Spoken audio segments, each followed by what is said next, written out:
الله ولي الذين آمنوا يخرجهم من الظلمات إلى النور والذين كفروا أولياؤهم الطاغوت يخرجونهم من النور إلى الظلمات.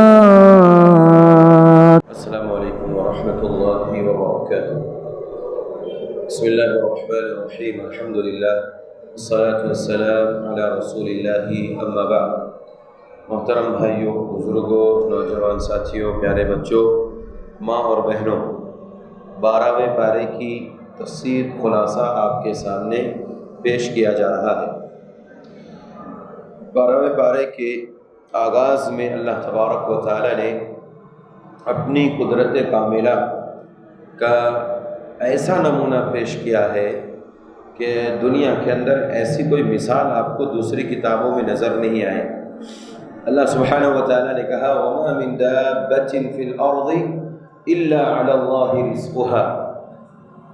جتنے رینکنے والے ہوئے زمین پر، جانور ہو، چرند ہو، پرند ہو، انسان ہو، حیوان ہو، بر میں رہنے والے ہو، خشکی میں رہنے والے ہو، یا بحر یعنی سمندر میں رہنے والے ہو، تمام کے تمام رینکنے والے اللہ کی جتنی بھی مخلوقات ہیں، اللہ کہتا ہے الا علی اللہ رزقها، ان تمام کا رزق کا ذمہ اللہ تبارک و تعالیٰ کے اوپر.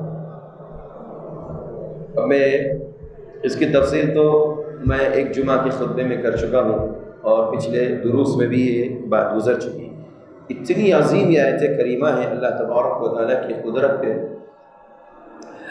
اللہ تعالیٰ نے کہا کہ روئے زمین پر جتنے دابہ ہیں، اب اس میں تمام مخلوقات آ جاتی ہیں جن کو ہم اور آپ جانتے ہیں، وہ مخلوقات بھی، اور جو ہمارے علم میں نہیں ہیں، وہ تمام کی تمام مخلوقات اس کے اندر داخل ہے. اور اللہ کہتا ہے ان تمام مخلوقات کی رزق کا بندوبست، اس کا ذمہ اللہ تبارک و تعالیٰ کے اوپر. صرف انسان کو میں آپ کے سامنے بیان کرتا ہوں. ہم اور آپ انسان ہیں، یہاں بیٹھے ہوئے 40 50 100 لوگ ہیں. 100 لوگوں کو اللہ تبارک و تعالیٰ مختلف قسم کی روزی دے رہا ہے. کوئی انجینئر ہے، کوئی دکاندار ہے، کوئی امام صاحب ہے، کوئی مؤذن صاحب ہے، کوئی خادم صاحب ہے، کوئی بلڈر ہے، کوئی ریئل اسٹیٹ کا کام کر رہا ہے، تو کوئی کیا کر رہا ہے، تو کوئی کیا کر رہا ہے، کوئی آئی ٹی میں، کوئی کام. مختلف قسم سے اللہ تبارک و تعالیٰ انسان کو روزی دے رہا ہے. صرف یہاں بیٹھے لوگوں کی بات ہو رہی ہے. یہ چیز اللہ تبارک و تعالیٰ نے اپنے لیے خاص کی، صرف اپنے لیے. اللہ نے کہا ان تمام کا رزق کا بندوبست ذمہ اللہ تبارک و تعالیٰ کے اوپر. آپ ایک بات غور کیجئے، یہاں پر اس آیت کریمہ میں اللہ تعالیٰ نے رزق کا لفظ استعمال کیا، رازق. یہ رزق کا لفظ جو ہے عربی زبان میں 2 معنی میں آتا ہے. ایک خوراک، جو ہم کھاتے خوراک، جس کو ہم اناج اور غلہ کہتے ہیں، اس کے لیے بھی، اور رزق بمعنی روزی دینا، رزق عطا کرنا، ذریعہ، اس کے معنی میں بھی اللہ تبارک و تعالیٰ نے یہاں پر استعمال کیا ہے اور کئی مقامات پر استعمال کیا ہے.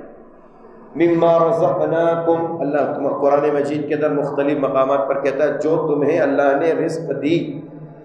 تو اللہ خوراک بھی عطا کرتا ہے اور اللہ رزق کا بندوبست بھی کرتا ہے. مثال کے طور پہ ہمیں اور آپ کو آج افطار کے وقت میں مختلف چیزیں کھانے کو ملی ہوگی، یہ خوراک ہے، یہ کھانا ہے.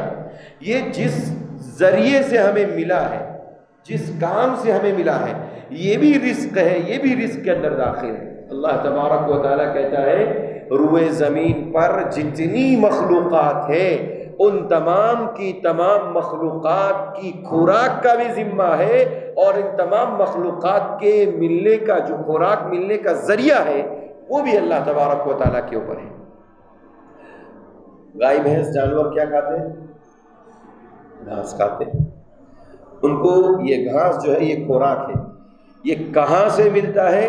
کھیت سے ملے گا، کھلیان سے ملے گا، کہ ندی کے کنارے سے ملے گا، کہ کہیں اور جنگل سے ملے گا. یہ جو ذریعہ ہے، یہ ذریعہ اور جو خوراک، یہ دونوں چیزیں رزق کے اندر داخل ہیں. پرندوں کے بارے میں، پرندے دانہ کھاتے ہیں، کیڑے مکوڑے بھی کھاتے ہیں بعض پرندے. بعض پرندے ایسے ہیں جو مچھلیوں کا شکار کرتے ہیں. اللہ تعالیٰ نے ان کے لیے بھی رزق متعین کی ہے. اور یہ رزق کہاں سے ملے گی؟ اب یہ مثال کے طور پر غائبہ گلا ہے، یا یہ کہ جو جانور مچھلی کا شکار ہے، وہ پرندے شکار کرتے ہیں مچھلی کا، اب وہ سمندر سے کریں گے کہ ندی سے کریں گے کہ تالاب سے کریں گے، انہیں یہ رزق کہاں سے ملے گی؟ اس کی بھی ذمہ داری اللہ رب العزت کے اوپر ہے، اور اس کا بھی علم اللہ کو. یہ اللہ تعالیٰ کی بہت ہی عظیم عبارت، بہت ہی عظیم یہ عبارت ہے، یہ آیت کریمہ ہے. اس کے اندر اللہ تعالیٰ نے پوری اپنی قدرت کو شامل کر دیا. پوری قدرت کو اللہ تعالیٰ نے اپنی اس آیت کریمہ کے اندر ذکر فرما دیا. 50 سے 100 لوگ یہاں بیٹھے ہوئے ہیں، سب کی غذا الگ الگ ہے، کوئی ایک جیسا نہیں کھاتا، سب لوگ الگ الگ کھاتے ہیں. اللہ تبارک و تعالیٰ نے کہا جتنے اس دنیا کے اندر روئے زمین پر رینگنے والے، چلنے والے دابہ ہے، انسان ہے، جانور ہے، حیوان ہے، ان سب کو اللہ تبارک و تعالیٰ ان کی نوعیت کے مطابق کھانا دیتا ہے. ان کی نوعیت کے مطابق، ان کے حجم کے مطابق کھانا دیتا ہے. انسان کا پیٹ اتنا ہے، اتنا کھاتا ہے، بعض لوگ کچھ زیادہ کھاتے ہیں. اللہ کہتا ہے ہم انسان کو انسان کی نوعیت سے اس کا کھانا دیتے ہیں، اس کا رزق انسان کو انسان کی نوعیت کے حساب سے دیتے ہیں. اچھا، نوعیت بھی الگ الگ، کوئی چاول کھانے کا عادی ہے، کوئی روٹی کھانے کا عادی ہے، کوئی دونوں چیزیں کھانے کا عادی ہے، کوئی صرف اور صرف لکوڈ پہ زندگی گزار رہا ہے. اللہ کہتا ہے ان سب کا بندوبست، ان سب کا ذمہ اللہ کے اوپر ہے. اور حجم کے اعتبار سے چڑیے کا کتنا پیٹ ہوتا ہے؟ اتنا چھوٹا سا. اب اس کو کتنی غذا چاہیے؟ چھوٹی. بھینس کا حجم بڑا، اس کا کھانا بھی زیادہ. اللہ کہتا ہے ہر ایک انسان کو اور ہر ایک مخلوق کو اللہ تبارک و تعالیٰ اس کی نوعیت اور اس کے حجم کے حساب سے کھلاتا ہے. اور یہ خوبی اور یہ قدرت صرف اللہ تعالیٰ کی ہے، روئے زمین پر کسی کی بھی نہیں. کائنات کے اندر کوئی ایسی طاقت نہیں ہے جو ہر ایک مخلوق کو اس کے حجم کے مطابق اور اس کی نوعیت کے مطابق کھلائے. یہ صرف اللہ رب العزت کی خوبی ہے. سبحان اللہ، کتنی عظیم بات ہے. ایک کمپنی کے اونر، مالک، اس کے یہاں 10 ورکر کام کر رہے ہو، تو وہ 10 ورکر کے حجم اور 10 ورکر کی نوعیت کے مطابق کھانا نہیں دیتا نہیں دے سکتا. کیوں؟ یا تو ایک چیز دے گا، یا یہ کہ جو عام ہے سماج کے اندر وہ چیز دے گا کھانے کے لیے. اللہ نے کہا اللہ کی عظیم قدرت ہے، وہ ہر انسان کو نوعیت کے حساب سے، ہر انسان کو حجم کے حساب سے کھانا دیتا ہے. ایسی دنیا کے اندر جتنی مخلوقات ہیں، بعض مورخین نے یا تجزیہ نگاروں نے لکھا کہ 1 لاکھ سے زائد مخلوقات اللہ رب العزت کی روئے زمین پر. کتنی؟ 1 لاکھ سے زائد مخلوقات روئے زمین پر ہے. اللہ ان تمام مخلوقات کو روزی بھی دیتا ہے، خوراک بھی دیتا ہے، اور ان کا رزق کا ذریعہ کہاں سے ہے وہ بھی اللہ تبارک و تعالیٰ عطا کرتا ہے. یہ چیز صرف اللہ رب العزت کے ذمہ. سبحان اللہ، کتنی عظیم آیت ہے کریمہ. یہ آیت کا آدھا ٹکڑا بھی میں نے آپ کے سامنے ذکر کیا. معلوم یہ ہوا اللہ رب العزت کے ذمے رزق بھی ہے اور رزق کا ذریعہ بھی ہے. اس لیے یہاں پر آیت میں علی اللہ رزقھا کا لفظ استعمال کیا. اگر اللہ ایسا کہہ دیتا علی اللہ اکلوہا، اللہ پر لوگوں کی خوراک ہے، لوگوں کو کھلانا ہے، اللہ کی ذمہ داری ہے، تو اللہ لفظ عقل استعمال کرتا یہاں پر تو اللہ کی قدرت میں نقص ہوتا. اللہ اکبر.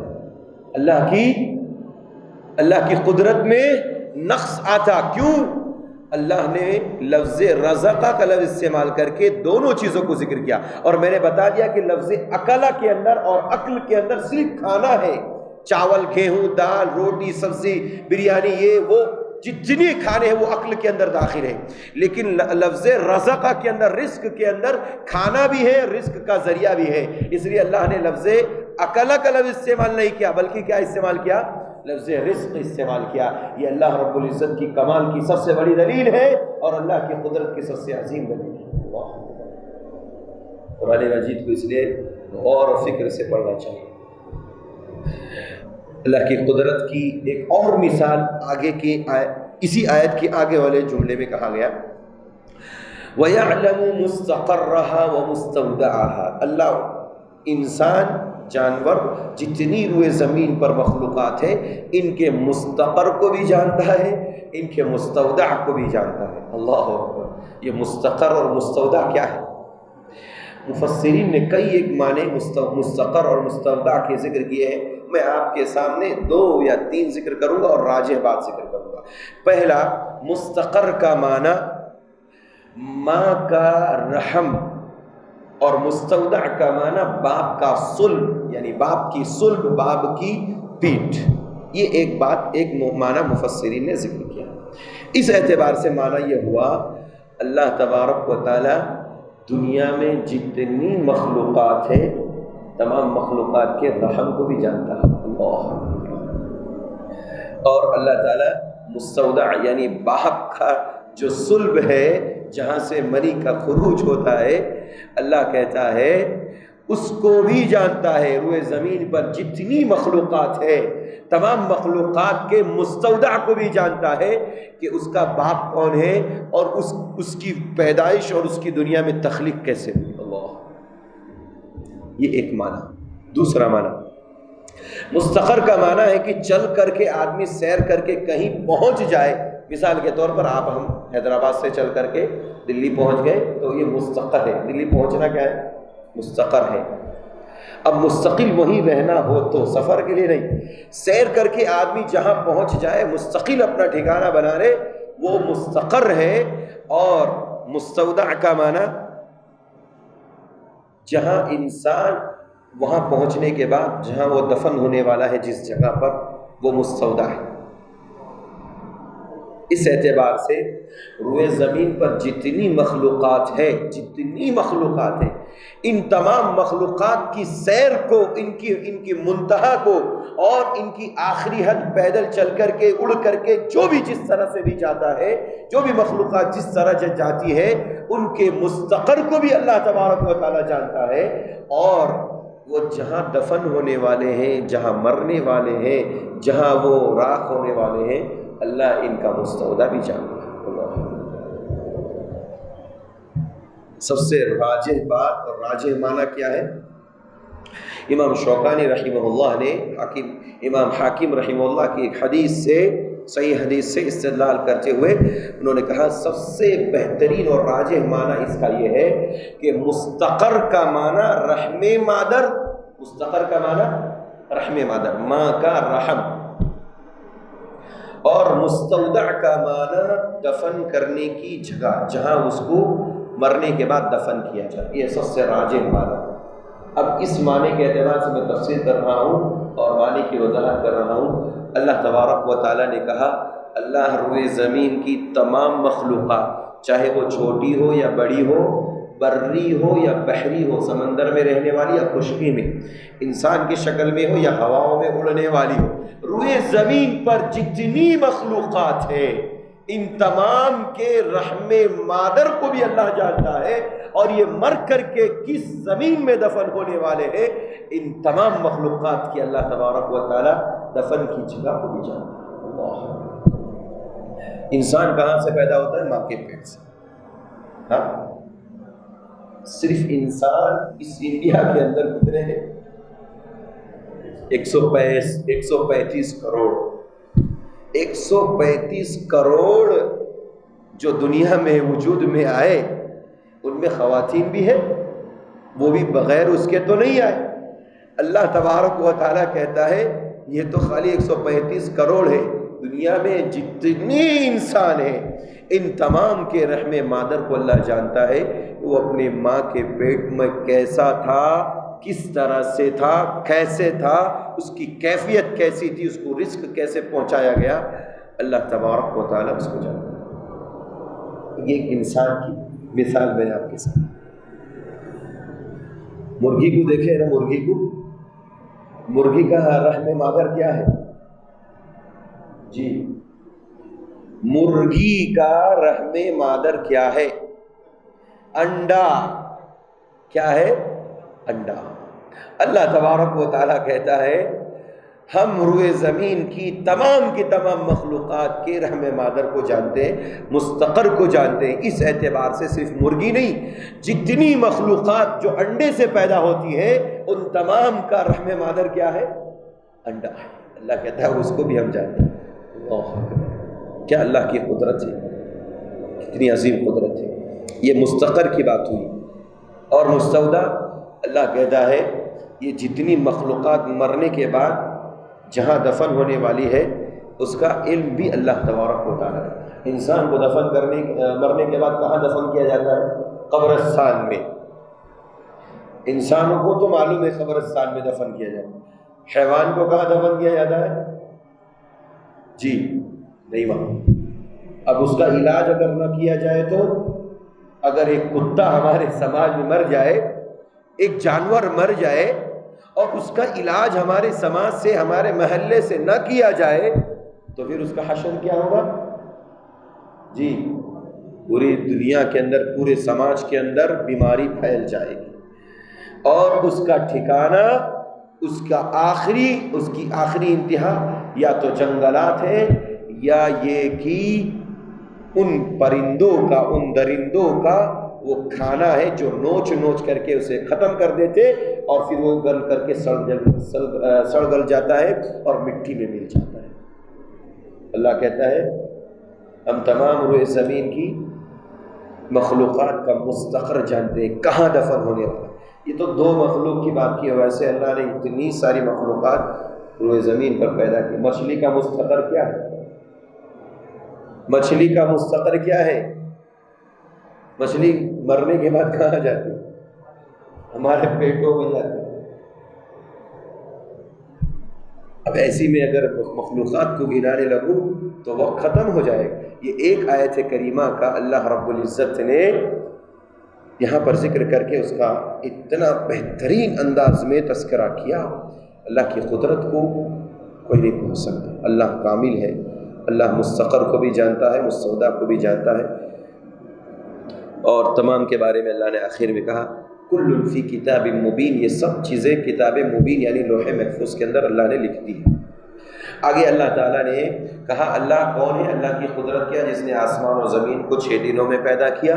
وَكَانَ عَرْشُهُ عَلَى الْمَاءِ، اور جب اللہ آسمان و زمین کی تخلیق کر رہا تھا اس وقت اللہ کا عرش کہاں تھا؟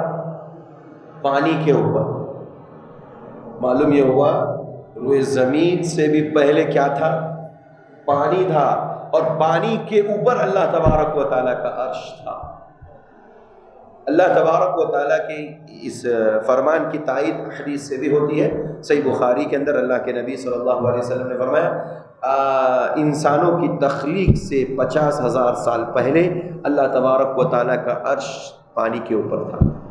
انسان کی تمام مخلوقات کی پیدائش سے 50,000 سال پہلے اللہ تبارک و تعالیٰ کا عرش پانی کے اوپر تھا۔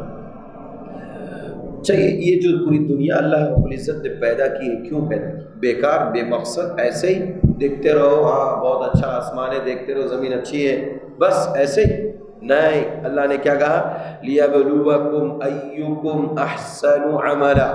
اللہ نے یہ ساری کائنات کی جو تخلیق کی ہے اس کا مقصد کیا ہے؟ تاکہ تمہیں آزمائے، انسانوں کو مخاطب ہے، جناتوں کو مخاطب ہے، تاکہ تم کو آزمائے اللہ اور جانچے پرکھے کہ تم میں اچھے عمل والا کون ہے۔ کون سا عمل والا؟ اچھے عمل والا۔ اللہ کو کثرت عمل نہیں چاہیے، زیادہ عمل نہیں چاہیے، اللہ کو کیسا عمل چاہیے؟ اچھا عمل چاہیے۔ پھر اب دنیا میں تو بہت سارے ایسے لوگ ہیں، ایک بڑی تعداد ہے، کثیر تعداد ہے، جو سنت رسول اور پیارے نبی صلی اللہ علیہ وسلم کے طریقے سے ہٹ کر کے نماز، روزہ، صدقہ، خیرات اور بہت ساری عبادتیں کرتی ہیں۔ وہ تو بڑی تعداد ہے، ان کی نمازیں بھی زیادہ، ان کا قرآن بھی زیادہ۔ 3 دن میں قرآن ختم، 10 دن میں قرآن مجید ختم، 6 دن میں قرآن مجید ختم، بورڈ لگے ہوئے ہیں۔ ہاں، اللہ کے نبی ایک رات میں ختم بعض حضرات کہتے ہیں۔ پیارے نبی صلی اللہ علیہ وسلم کے زمانے میں یہ چیز ہمیں نظر نہیں آتی، سلف کے دور میں یہ چیز نظر نہیں آتی۔ پیارے نبی نے سچ فرمایا حدیث کے اندر، لوگ قرآن تو پڑھیں گے لیکن قرآن ان کے حلق سے نیچے نہیں جائے گا۔ قرآن پڑھیں گے، قرآن ان کے حلق سے نیچے نہیں جائے گا۔ کیا مطلب؟ مطلب یہ ہے کہ قرآن مجید کی تلاوت تو بکثرت ہوگی، لوگ اسے فارمیلٹی کے طور پر، ایک شو کے طور پر، ایک نئے طریقے اور ایجاد کے طور پر لوگ پڑھیں گے، سنیں گے، لیکن ان کا یہ قرآن پڑھنا اور سننا ان کے حلق سے نیچے نہیں ہوگا، یعنی ان کے اوپر وہ لوگ قطرہ بھی عمل نہیں کریں گے، ان کی زندگی میں قرآن کا پڑھنا ذرہ برابر فائدہ نہیں دے گا۔ ہم ایک پارہ پڑھتے ہیں 29 دنوں میں یا 28 دنوں میں قرآن مجید کو مکمل کرتے، ٹھہر کر کے اطمینان سے کم چند لوگ ہی تو سمجھتے، ائمہ حضرات ہی تو سمجھتے کیا پڑھا جا رہا ہے۔ وہاں پر تو 5 دنوں میں، 4 دنوں میں، 1 دن میں ختم ہوتا ہے جو قرآن، اس میں یعلمون اور تعلمون اور پیچھے والے کو تو کچھ بھی نہیں سمجھتا۔ قرآن کے ساتھ مذاق۔ اللہ تبارک و تعالیٰ نے کہا کہ دنیا میں تمہیں اس لیے بھیجا اور یہ آسمان و زمین کی تخلیق اس لیے ہوئی تاکہ اللہ تمہیں آزمائے کہ تم میں بہتر عمل والا کون ہے۔ یہ نہیں کہا کہ تمہیں زیادہ عمل کرنے والا، تم میں سے زیادہ عمل کرنے والا کون ہے۔ اور بہتر عمل کب ہوگا؟ جب وہ اللہ کی رضا کے لیے کیا جائے اور پیارے نبی صلی اللہ علیہ وسلم کی سنت کے مطابق کیا جائے۔ جب یہ 2 راستے ہوں گے، ان دونوں چیزوں کے اوپر کیا جائے گا تو وہ عمل اچھا بھی ہوگا، وہ عمل قبول بھی ہوگا۔ اور ان دونوں میں سے کوئی بھی ایک شرط فوت ہو جائے گی تو وہ عمل اچھا بھی نہیں ہو سکتا ہے اور وہ عمل اللہ کی بارگاہ میں قبول بھی نہیں ہو سکتا۔ آگے اللہ تبارک و تعالیٰ نے جو لوگ اللہ پر جھوٹ باندھتے ہیں، قیامت کے دن ایسے لوگ قیامت کے دن اللہ کے سامنے پیش کیے جائیں گے۔ اولئک یعرضون علی ربہم ویقول الاشہاد ہؤلاء، اللہ تبارک و تعالیٰ قیامت کے دن گواہوں کو بلائے گا، ان کے خلاف گواہی دیں گے۔ یہ جھوٹ بولتا تھا اللہ پر، یہ جھوٹ بولتا تھا، اللہ نے یہ کیا، اللہ نے وہ کیا۔ ایسا جو لوگ جھوٹ باندھتے ہیں، قیامت کے دن ایسے لوگ اللہ کے سامنے پیش کیے جائیں گے تو گواہ بلائے جائیں گے ان کے خلاف گواہی دینے کے لیے۔ حدیث کے اندر اللہ کے نبی نے فرمایا صلی اللہ علیہ وسلم، ایک مومن کو بلایا جائے گا، اللہ ان کو قریب کر کے بولے گا، دیکھ میرے بندے، مومن بندے سے، تو نے یہ کام کیا تھا، یہ گناہ کیا تھا، یہ گناہ کیا تھا، فلاں جگہ کیا تھا، فلاں جگہ، سب چیزوں میں وہ اقرار اور اعتراف کرتا ہوا جائے گا۔ مومن کہے گا ہاں اللہ میں نے یہ بھی گناہ کیا تھا، ہاں اللہ میں نے یہ بھی گناہ کیا تھا، یہ بھی کیا تھا، یہ بھی کیا تھا۔ اللہ کہے گا دیکھ میں نے تجھ پر دنیا میں بھی رحم کیا تھا، تیرے گناہوں کو چھپا دیا تھا، پردہ ڈال دیا تھا، آج بھی میں تیرے گناہوں پر پردہ ڈال رہا ہوں اور تجھے معاف کر کے جنت میں داخل کرتا ہوں۔ اللہ اکبر! ایک مومن کی شان ہے تو ایسی، دنیا میں بھی عزت اور آخرت میں بھی رب العزت اس کی عزت کرے گا۔ اس کے مقابلے میں ایک ایسے شخص کو لایا جائے گا جو اللہ پر جھوٹ باندھتا تھا، جھوٹ بولتا تھا، اللہ نے ایسا کہا جبکہ اللہ نے ایسا نہیں کہا، اللہ نے ایسا کیا جبکہ اللہ نے ایسا نہیں کیا۔ ایسے شخص کو بلایا جائے گا اور پھر لوگوں کو گواہی کے طور پر بلایا جائے گا، تم بتاؤ یہ دنیا میں جھوٹ بولتا تھا کہ نہیں؟ لوگ کہیں گے ہاں اللہ یہ جھوٹ بولتا تھا، پھر اس کے جھوٹ کی بنیاد پر اللہ تعالیٰ اسے جہنم کے حوالے کر۔ اس لیے میرے بھائیوں، اللہ پر جھوٹ نہیں باندھنا چاہیے، جو بھی ہے یا تو سچ بولیے، اس کو کہتے ہیں یا تو بالکل مومن بن جائیے یا تو بالکل کافر بن جائیے، درمیان والا راستہ، منافق بن کے مت رہیے۔ جھوٹ بولنا کس کی علامت؟ منافق ہوگی۔ مومن کبھی جھوٹ نہیں بولتا۔ کل کے درس میں آیا تھا مومن بہت سارے گناہ تو کر سکتا ہے لیکن مومن جھوٹ نہیں۔ اس لیے اللہ تعالیٰ جھوٹ ویسے بھی ہمارے اور آپ کے درمیان یہ گناہ ہے، اور اگر اللہ کی ذات پر اگر جھوٹ باندھا جائے تو پھر یہ تو بہت بڑا۔ اس لیے اللہ تعالیٰ قیامت کے دن لوگوں کو گواہی کے طور پر بلائے گا، اور پھر ایسی صورت میں جھوٹ بولنے والے کو اللہ جہنم نصیب کر دے گا۔ آگے اللہ تعالیٰ نوح علیہ السلام، کئی نبیوں کا تذکرہ کریں، سورہ ہود ہے، اس کے اندر اللہ نے کئی نبیوں کا کئی انبیاء کا تذکرہ کیا، اور ان کی قوموں کا تذکرہ کیا، پھر ان کی ہلاکت کا تذکرہ کیا۔ یہ ہود جو سورہ ہود ہے، یہ وہ سورت ہے جس کے بارے میں پیارے نبی صلی اللہ علیہ وسلم نے فرمایا شیبتنی ہود و اخواتہ، حدیث کے اندر فرمایا کہ یہ ہود، سورہ ہود اور اس کی بہنوں نے، اس کی سہیلیوں نے مجھے بوڑھا کر دیا۔ کیا کر دیا ہے؟ بوڑھا کر دیا۔ میرے جو بال جو سفید نظر آ رہے ہیں، یہ سفیدی سورہ ہود اور اس کی بہنوں اور اس کی سہیلیوں کی وجہ سے۔ اللہ کیا مطلب؟ سورہ ہود کے اندر آگے آئے گا، ایسے ایسے احکام ذکر کیے گئے ہیں۔ ایک آیت تو ایسی ہے، اللہ کہہ دیا گیا بس یہی، تو اس کو پڑھ کر کے اس کے احکامات پر عمل کرنے کی وجہ سے پیارے نبی کہتے ہیں میں بوڑھا ہو گیا، میرے اوپر سفیدی آ گئی۔ نوح علیہ السلام کا قصہ ذکر کیا جا رہا ہے۔ نوح علیہ السلام نے اپنی قوم کو دعوت دی، بہت سمجھایا بجھایا بتایا، لیکن وہ قوم کہاں ماننے والی تھی؟ ضدی قوم تھی، اور 950 سال تک نوح علیہ السلام نے سمجھا۔ اس کے بعد کہتی ہے دیکھو نوح تمہارا روز کا معاملہ ہے، تم روز ہم کو سمجھاتے ہو، کہتے ہو اللہ کا عذاب آئے گا، ڈراتے ہو اللہ کا عذاب آئے گا، اللہ کا عذاب۔ قالوا یا نوح قد جادلتنا فاکثرت جدالنا فأتنا بما تعدنا ان كنت من الصادقین۔ اے نوح دیکھو تم روز روز ہم سے جھگڑا کرتے ہو اور روز ہم کو ڈراتے ہو، کہتے ہو اللہ کا عذاب آئے گا، جاؤ لے آؤ، جاؤ لے آؤ تمہارے رب کا عذاب دیکھ لیتے ہیں۔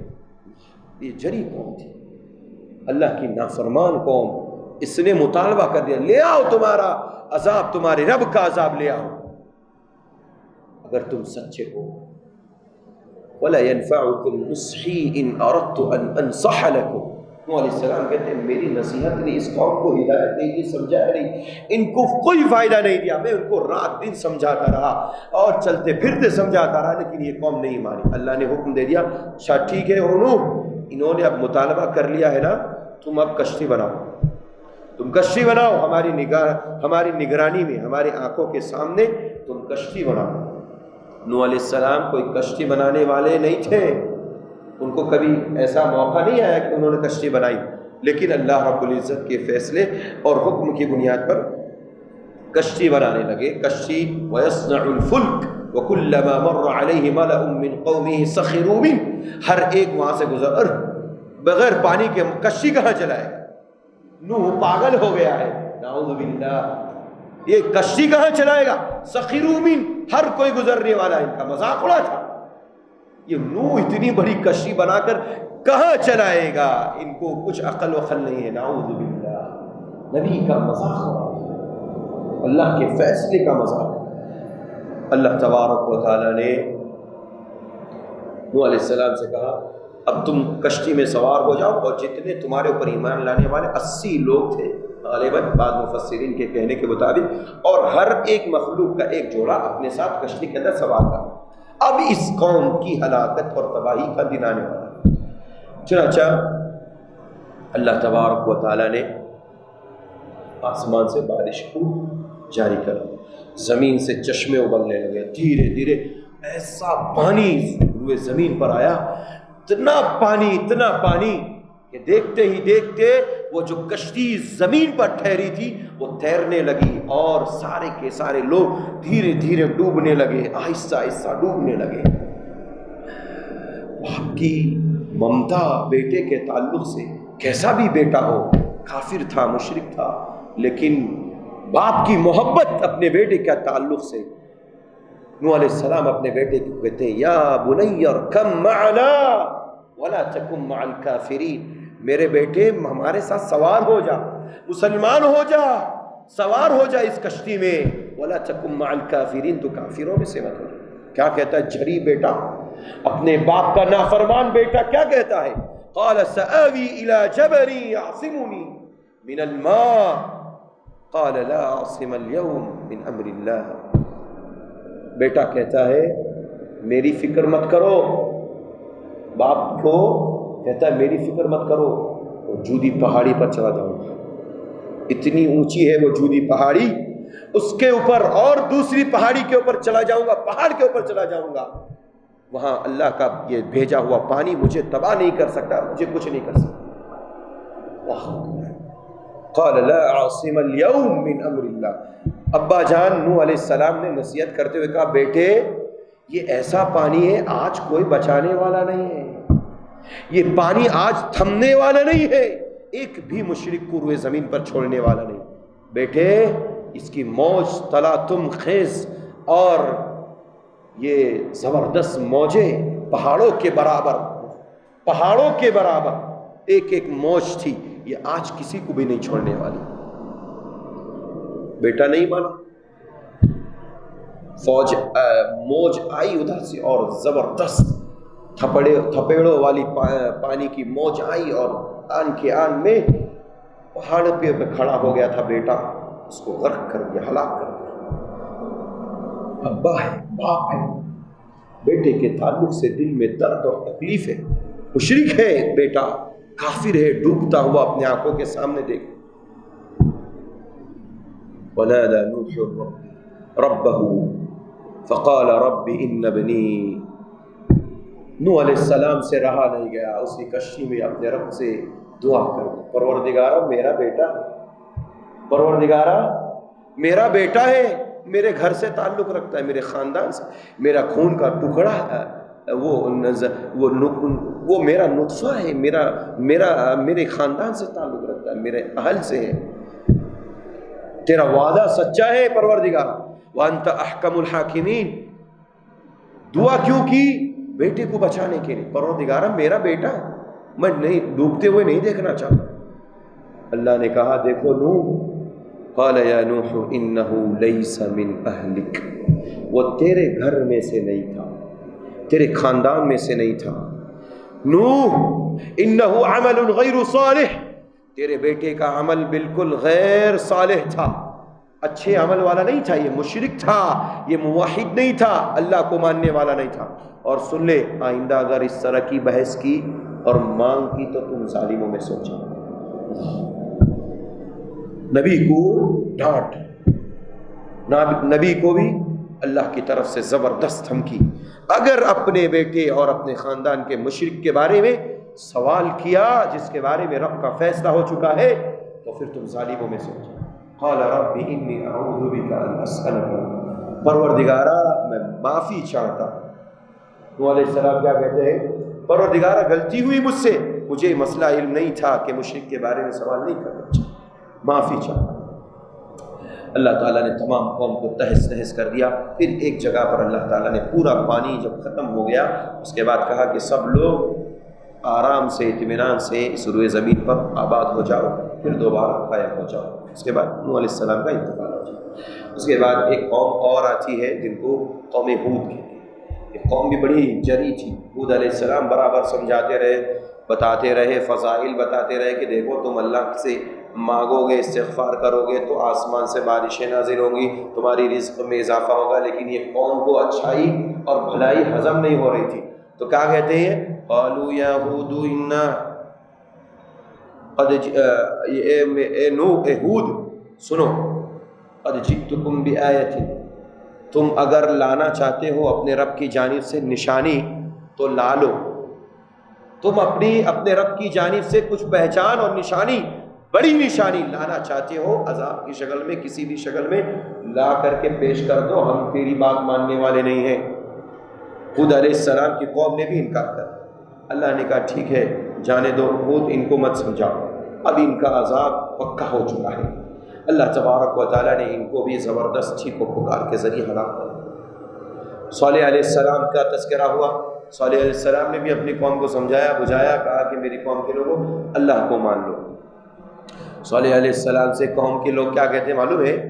قالوا یا صالح قد كنت مرجوا قبل هذا، ارے صالح تم سے یہ امید نہیں تھی، تم سے تو ہم نے بڑی اچھی امیدیں لگا رکھی تھی کہ تم ہمارے قوم کے ایک اچھے فرد ہو، تم یہ کرو گے وہ کرو گے، یہ لاؤ گے وہ لاؤ گے، اور تم تو ہمارے اپوزٹ سارا کام کر رہے ہو.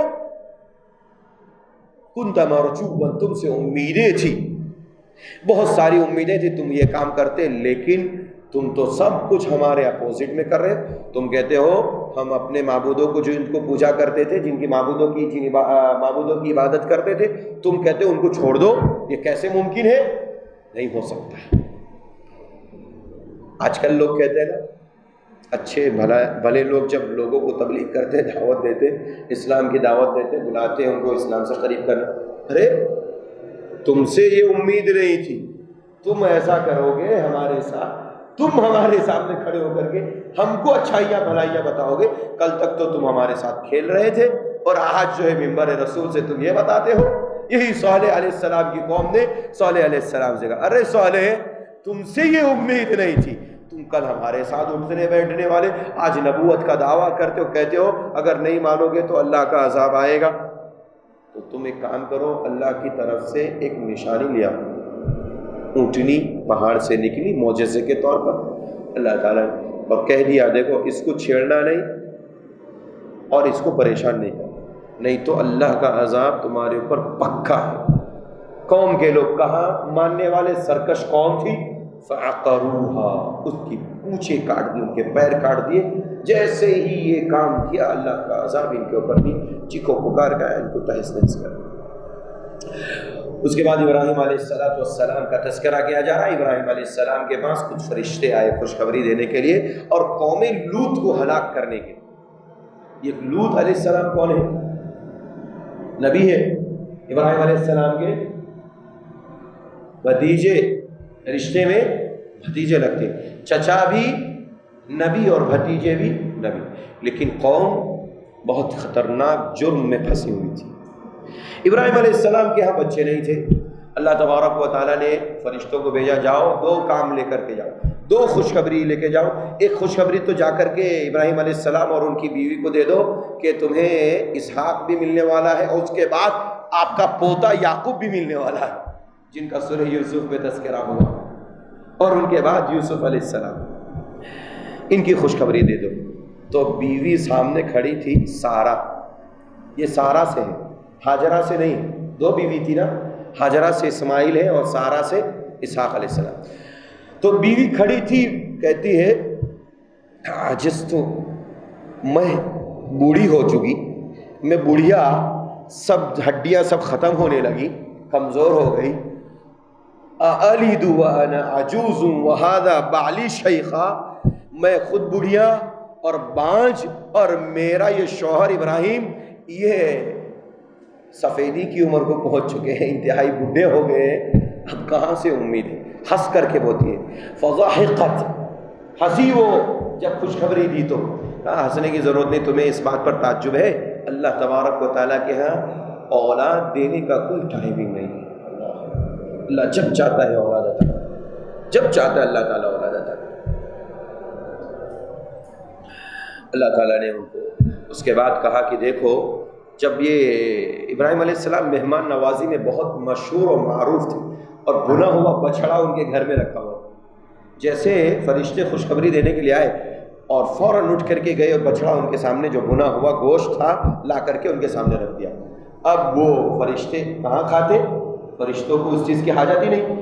بیٹھے تھے ابراہیم علیہ السلام اندر ہی اندر ڈر محسوس کر رہے کہ کچھ تو معاملہ گڑبڑ ہے، کچھ تو پرابلم ہے. انہوں نے کہا کہ لا تخف، قالوا لا تخف. فرشتوں نے کہا ڈرنے کی ضرورت نہیں ہے، ہم اللہ کے پیغمبر ہیں، یا ہم پیغمبروں کو اللہ تعالیٰ نے، رسولوں کو، ہم فرشتوں کو اللہ نے اس لیے بھیجا ہے تاکہ ہم آپ کو خوشخبری دیں اور قوم لوط کو ہلاک کریں. قوم لوط کا جرم کیا تھا؟ وہ ہم جنس پرستی کے اندر مبتلا ہو گئی تھی. ہم جنس پرستی، مرد سے اپنی خواہشات کو، یہ ایسا جرم ہے، یہ ایسی لت ہے، اتنی بری لت ہے. قوم لوط کی یہ کا فعل کہا جا سکتا ہے، اور لوطی فعل کہا جاتا ہے. یہ ایسی بری لت ہے جس کو لگتی ہے چھٹتی رہتی. لوط علیہ السلام موجود ہے، یہ فرشتے نوجوان اور خوبصورت نوجوانوں کی شکل میں لوط علیہ السلام کے گھر پہ پہنچتے. قوم کے لوگوں کو پتہ چلا، بتانے والی کون تھی؟ لوط علیہ السلام کی بیوی خائنہ تھی، نوح علیہ السلام کی اور لوط علیہ السلام کی، دونوں کی بیویاں خائنہ تھی۔ خائنہ مطلب گھر کی باتیں باہر جا کے بتا دیتی۔ ہماری ماں اور بہنیں اگر آئی ہیں تو ایسا یہ بات سن لے اچھی طرح سے، اپنے گھر کی بات باہر نہ بتائیں، یہ بھی خیانت ہے۔ یہ بھی کیا ہے؟ خیانت۔ آپ کی اپنے گھر میں اپنے شوہر اپنے بال بچوں کے درمیان جو باتیں ہوتی ہیں اس کو سیپریٹ رکھیے، اس کو باقی رکھیے، یہ خیانت ہے۔ قوم کے لوگ دوڑے دوڑے آ گئے لوط علیہ السلام کے پاس۔ لوط علیہ السلام نے کہا میری قوم کے لوگوں عاجزی کے ساتھ، بناتی ہن اطہر لکم، یہ میری بیٹیاں ہیں، اگر تمہیں اپنی جنسی خواہشات پوری کرنی ہے شادی کرو ان سے، اپنی جنسی خواہشات کو پورا کرو۔ ولا تخزونی فی ضیفی، میرے مہمانوں کے سامنے میری انسلٹ نہ کرو، میری بے عزتی نہ کرو۔ قوم کیا ہے؟ اتنی بگڑی ہوئی قوم تھی، اتنی بگڑی ہوئی قوم تھی۔ کہا کہ لوط تم کو نہیں معلوم ہماری خواہشات کیا ہے؟ یہ عورتیں نہیں ہیں، خوبصورت نوجوان ہیں، یہ لونڈے ہیں، اعوذ باللہ، یہ نوجوان لڑکیاں یہ ہماری خواہشات کی تکمیل نہیں کر سکتی۔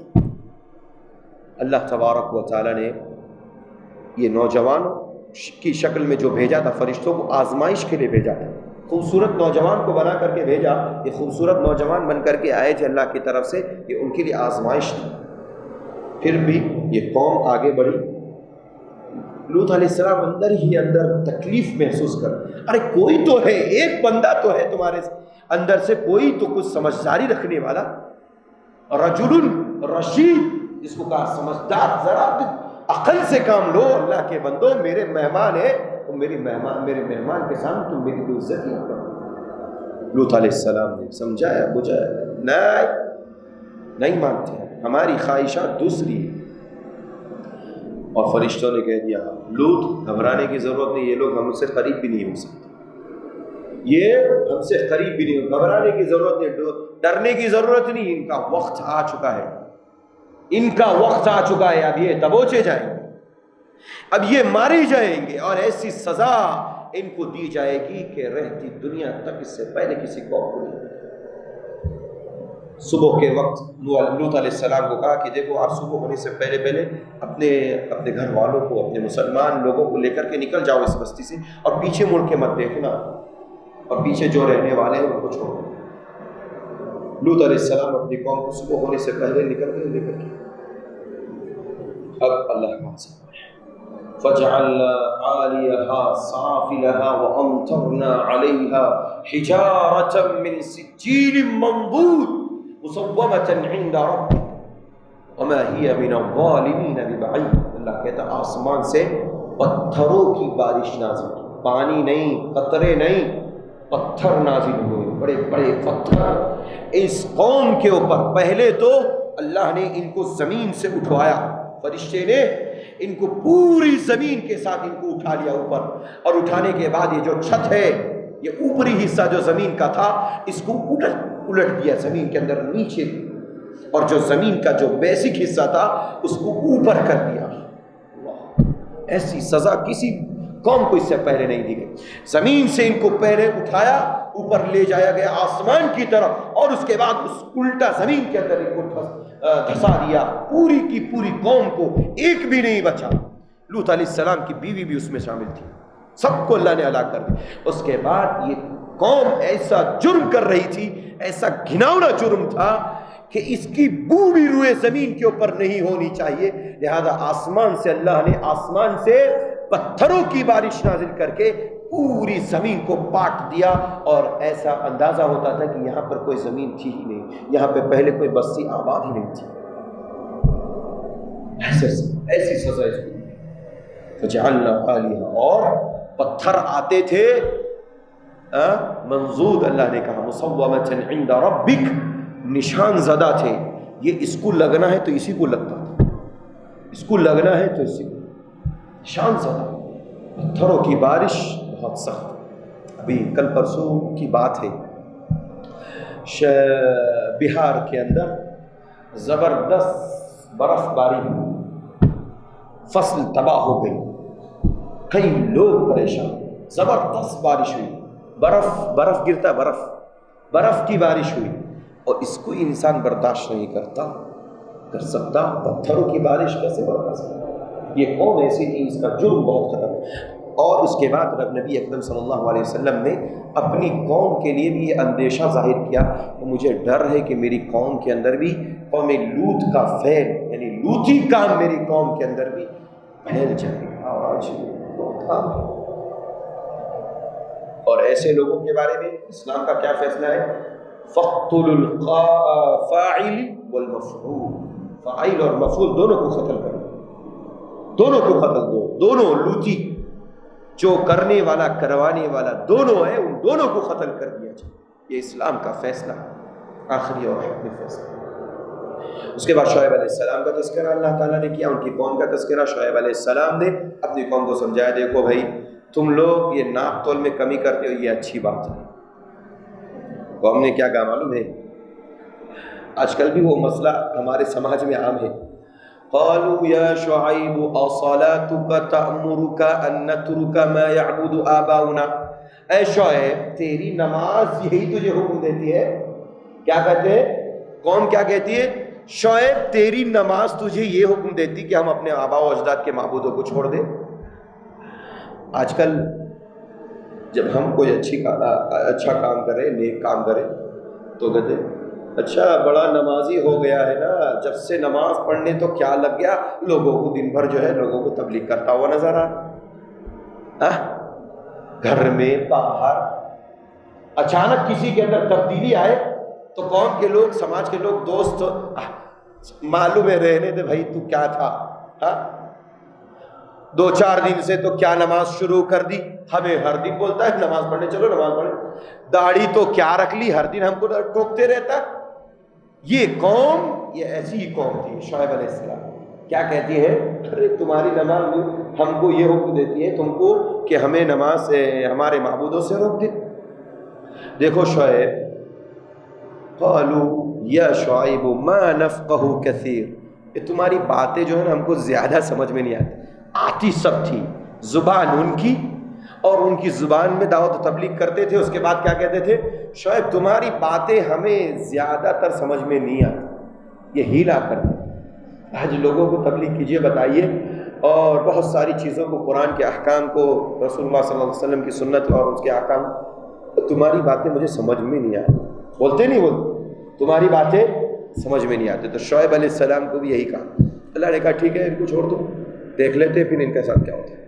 اللہ تعالیٰ نے ان کے اوپر بھی عذاب نازل فرمایا اور ان کو ان کے گھروں کے اندر تہو بالا کر دیا۔ یہ قوم بھی بہت سرکش قوم تھی۔ اپنے قوم میں شرک کے علاوہ ان کے ہاں برائی ایک تھی، ناپ تول میں کمی کرنا۔ اس کے بعد فرعون اور موسیٰ علیہ السلام کا تذکرہ کیا گیا۔ اللہ تعالیٰ نے سورہ ہود کے اندر جو آیت کریمہ اللہ تعالیٰ نے ایک ایسی ذکر فرمائی ہے جس کے بارے میں پیارے نبی نے کہا کہ مجھے سورہ ہود نے بوڑھا کر دیا ہے، وہ ایک آیت کریمہ کیا ہے؟ کہا فاستقم کما امرت، پیارے نبی سے کہا گیا کھڑے ہو جاؤ استقامت کے ساتھ، کما امرت، جیسا آپ کو حکم دیا۔ یہ ایک ایسی آیت تھی، پیارے نبی کہتے ہیں ایسی آیت تھی، اس آیت کریمہ نے مجھے بوڑھا کر دیا۔ کیا ہے اس کے اندر؟ کھڑے رہنے کے لیے کہا گیا۔ نہیں، کھڑے رہنے کا مطلب نہیں ہے زندگی آپ کی ایسی جیسے اللہ نے بتایا، ایک لمحہ، ایک سیکنڈ آپ کا ادھر سے ادھر، ادھر سے ادھر نہیں ہونا، کما امرت، جیسے آپ کو حکم دیا گیا۔ مثال کے طور پہ آپ کو میں یہاں پر کھڑا کر دوں، کہوں کہ آپ 10 منٹ ایسے کھڑے رہیے کہ ایک حرکت نہیں ہونی چاہیے، 10 منٹ ممکن ہے؟ آپ کو کہا جائے 1 گھنٹہ یہاں پر کھڑے رہیے کہ یہی کھڑے رہنا ہے، ہٹنا نہیں، ممکن ہے ایسا؟ آدمی کہاں تک یہ چیز برداشت کرے گا؟ اللہ تعالیٰ نے نبی کو کہا جیسے آپ کو حکم دیا گیا زندگی گزارنے کے لیے، ایسے ہی آپ زندگی گزاریے، ایک لمحہ، ایک قطرہ ادھر سے ادھر مت کیجیے۔ اور مسلم کا معنی اور اس کا مفہوم بھی یہی، ایک مسلمان، مسلم جو کہتا ہے اپنے آپ کو، مسلم کا معنی بھی یہ ہے کہ اپنی تمام خواہشات کو اللہ کے حوالے کر دینا اور اس کے اوامر اور اس کے نواہی کے مطابق یہ زندگی گزارنا، تب جا کر مسلمان صحیح معنوں میں مسلمان ہے، تب جا کر وہ مسلم کے لفظ کو صحیح طریقے سے پورا کرے۔ اس لیے میرے بھائیوں، یہ ضروری ہے ہمیں قرآن مجید کو سننا چاہیے، پڑھنا چاہیے، اور اس میں کیا احکامات بتائے گئے اس کے مطابق عمل کرنا چاہیے۔ اس سورت کی سورہ ہود کی میں آخری بات بیان کر کے اپنی بات کو ختم کروں گا، اور کل انشاءاللہ سورہ یوسف سے ہم انشاءاللہ شروع کریں گے، چونکہ کچھ باتیں وہاں پر بھی اللہ نے کہا ان الحسنات یذہبن السیئات ذلک ذکری للذاکرین، نیکیاں کرتے رہو، گناہ ہو جاتا ہے انسان سے، چلتے پھرتے اٹھتے بیٹھتے گناہ ہو جاتا ہے، تو اللہ کہتا ہے نیکیاں کرو، نیکیاں گناہوں کو مٹا دیتی ہیں، نیکیاں گناہوں کو مٹا دیتی ہیں، اس لیے نیکیاں کثرت سے کرتے رہو۔ چھوٹے چھوٹے گناہ اللہ تبارک و تعالیٰ انسان کے نیک اعمال کی وجہ سے کر دیتے، معاف کر دیتے۔ بڑے گناہوں کے لیے شرط ہے، اور وہ 3 شرطیں ہیں جو کہ بہت ہی اہمیت رکھتی ہے۔ ایک، ہم نے جو بڑا گناہ کیا ہے اس کی معافی کے لیے نمبر 1 سچی توبہ کرنا، نمبر 2 اس کے اوپر نادم اور شرمندہ ہونا، نمبر 3 آئندہ نہ کرنے کا پختہ ارادہ کر لینا۔ 3 شرطوں کے ساتھ اگر کسی نے بڑے بڑے کبیرہ گناہوں کی معافی مانگی، اللہ معاف کر دیتا ہے، اس کے بعد اس کو ان چیزوں سے اللہ پاک کر دیتا ہے۔ یہ چند باتیں تھیں 11ویں پارے کے اندر۔ اللہ تعالیٰ سے دعا ہے اللہ تعالیٰ ہم سب کو حسن عمل کی توفیق عطا فرمائے، قرآن مجید کو سمجھ کر اس کے مطابق زندگی گزارنے کی توفیق عطا فرمائے، جب تک اس دنیا میں زندہ رکھے ایمان کو زندہ رکھے، اور جب خاتمہ ہو ایمان پر ہو، آمین۔ وآخر دعوانا الحمد للہ رب العالمین۔ السلام علیکم ورحمۃ اللہ وبرکاتہ۔